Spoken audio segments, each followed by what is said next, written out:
What's up everyone and welcome back to the MMA Zone. Today, let's get started with Michael Chandler and Paddy Pimblett go back and forth. The Michael Chandler and Paddy Pimblett fight has officially been booked for UFC 314, and so far, the two fighters have wasted no time before ramping up the promotion on social media. And before we continue, make sure to leave a like on the video to help support the channel. After Chandler's video talking about how the fight got finalized, the baddie was featured in a video on the UFC social media account, where he promoted the fight. Yes people, UFC 314, the baddie is coming to Miami. I know you all can't wait for it. Me, Michael Chandler, two fan favorites coming to put on a show for everyone, and I cannot wait. Chandler then started ramping up the promotion on his Instagram, posting a clip of himself shadowboxing while wearing a blonde wig along with the caption, "In camp, UFC 314, walk on, see you at the top." In response, Paddy commented, "Yes Mike, love this lad, see you at the top brother."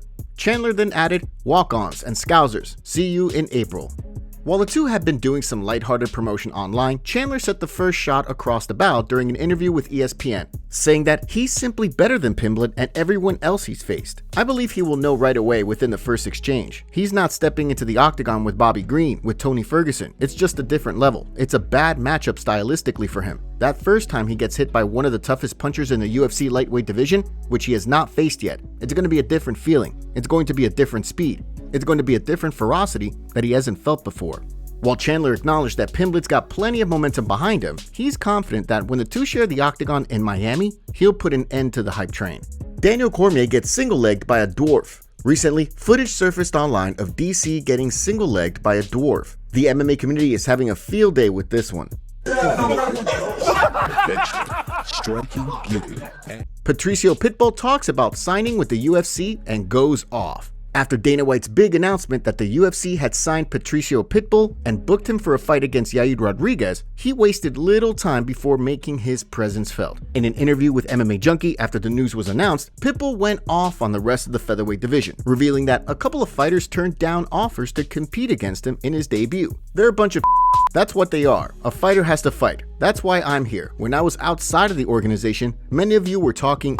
Now that I'm in, many of you are running. So what I have to say is don't run. If you run, I'm gonna be the boogeyman, and I'm gonna get you at your home." While Pitbull said initially that there was someone from the UFC who didn't want to sign him, he thinks that ultimately his willingness to throw down against whoever the UFC offered went a long way in getting the deal done. Now, Pitbull, who has widely been considered one of the best fighters to never fight in the UFC, will have a chance to throw down with a top 5 fighter in Yair Rodriguez. UFC updates.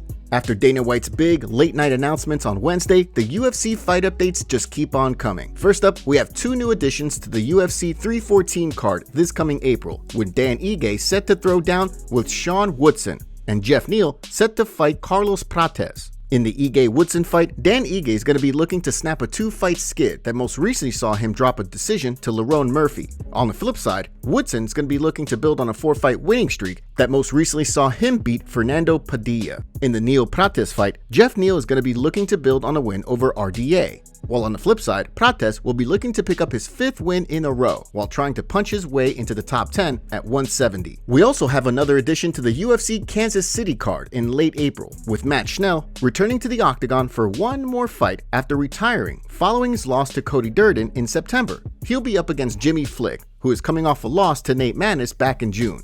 The UFC's also reportedly booked the UFC Iowa main event, with Corey Sandhagen and Davison Figueiredo set to throw down in a fight that will see Figgy look to bounce back from a loss to Peter Yan, and Corey Sandhagen look to bounce back from a loss to Umar Nurmagomedov. And last but not least, a fight between Joel Alvarez and Benoit Saint-Denis is in the works for the UFC 315 card in May.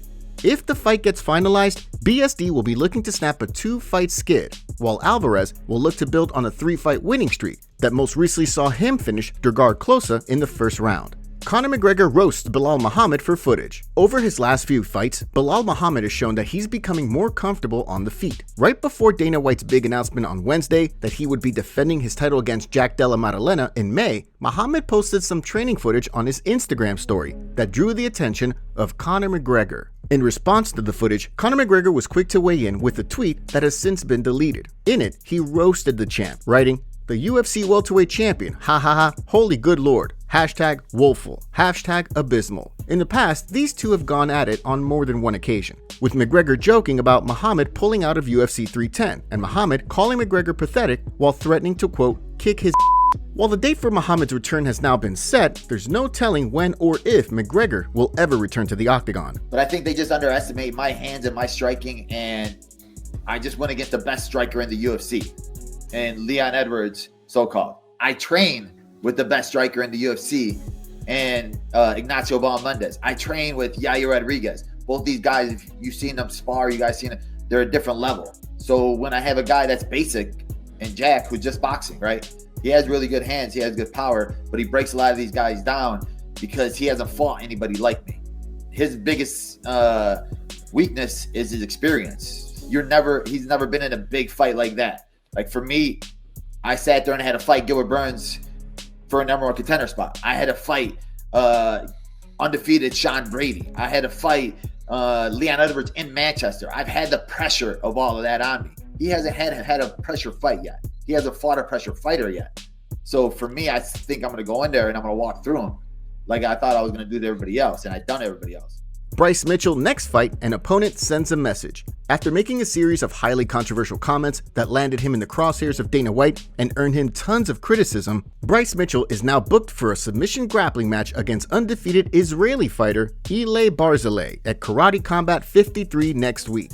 Ariel Helwani broke the news on Thursday, reporting that the grappling match will take place at 180 pounds. Considering all of Mitchell's controversial comments on the first episode of his Arc Insanity podcast, there's bound to be plenty of bad blood going into this one. After the grappling match was announced, Homa Fight found a post written by Barzilay 3 weeks ago, right after Mitchell dropped his podcast. You are brave with your opinions in front of the camera, huh? Disappointed to hear that from an athlete in your level because I had no idea you're that dumb, but Josh probably destroyed that brain. Me and my Jewish friends will not be quiet about that. If you really think like that, I welcome you to keep that same energy next time you're around me because I will come right to you. Enough with that stupid people around. They feel too comfortable.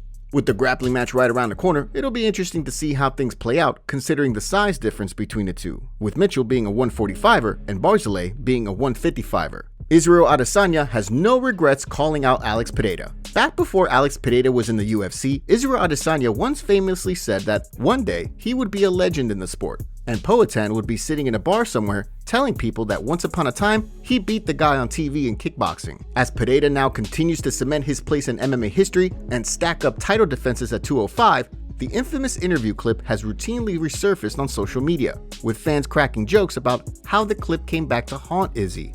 According to The Last Stylebender, even though the clip motivated Alex Pereira to chase him to the UFC, he doesn't regret it. During a Q&A on his YouTube channel, the former champion reflected on the comment. Again, I don't regret it, no, because I was right. And also I don't because it motivated him.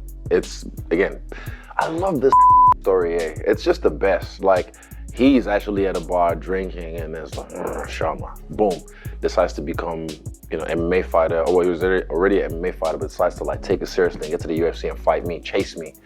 But again, like I said, he chased me. I didn't do that. But I don't regret it, no. I am glad I did because it motivated him, and look what we've created. I created a monster. Although the two had some bad blood going all the way back to their kickboxing days, with Pereira at 205 and Izzy looking to get back in the mix for a title fight at 185, they've started to become friends now that there's no chance of being booked to fight each other. Michael Venom Page calls out Colby Covington. After handing Shara Bullet his first loss inside the octagon, Michael Venom Page is looking to stay active. In the wake of the fight, MVP has called for a quick return at the Miami card in April, saying that he's looking to fight at least 3 more times before the end of 2025. Now, in an interview with the New York Post, MVP set his sights on Colby Covington, saying that he'd love to punch the former interim champion in the face. Looking at someone in the top 10, so Colby would be a great fight. Like you said, I think the buildup would be great, but I'd definitely love to punch him in the face, so I think that'd be great. And like I said, anybody top 10, that just gives me the next step forward. So yeah, that would be a great fight. No word yet on whether Covington is down. There had been some talk of him fighting Gilbert Burns on behalf of Chael Sonnen, who had his number leaked by Burns, but he just got booked to fight Michael Morales in May. There's also been some talk of Covington throwing down with Michael Chiesa after the upcoming season of Tough, with DC and Chael Sonnen considering Chiesa's Cormier's guy and Covington is Sonnen's guy. But so far, nothing's been finalized. UFC 316 location leaked. After all the crazy news that dropped yesterday about the UFC 314 and 315 cards, it looks like the location has been leaked for UFC 316. According to Real Kevin K, UFC 316 will be held at the Prudential Center on June 7th in Newark, New Jersey. Who do you guys want to see headline this card? Let us know down in the comment section below. Ilia Topuria fires back at Islam Makhachev's manager for comments. As we reported yesterday, Islam Makhachev's manager, Rizvan Magomedov, wasn't interested in seeing Ilia Topuria fight for the title because of the criticism received by the MMA community about Islam defending his belt twice against the featherweight. Ilia Topuria's manager, Malki Kawa, fired back at the comments made by Islam's manager. You know, I don't really come on here that much anymore. I kind of like stay to myself, but when certain managers come out there and talk about a guy's too small, shouldn't move up, needs to fight someone else, let's make sure we just get the facts straight. He knocked out Volk in his first opportunity to knock him out. The fight wasn't close. When your client fought Volk, he struggled with him the first time. Don't forget that. Second, he knocks him out, and then he knocks out Max Holloway, who happens to be probably one of the greatest 45ers of all time. I'm not sure why he doesn't deserve a shot at 155. But I don't blame you. I wouldn't want my client to fight Ilia Topuria either. Islam Makhachev's coach seems interested in a fight when speaking to Submission Radio. Javier Mendez said that Makhachev will never decline a fight that is being offered to him. He's not going to say no to Ilia. If that's who they offer, that's who's on the table for Islam, that's what Islam's going to do. That's just the way he is. He's a true warrior. We're champion, we're number one for a reason. We're not supposed to reject any person they throw in front of you. What do you guys think about the situation? Should Ilia Topuria be given a title shot at 155? Let us know down in the comment section below.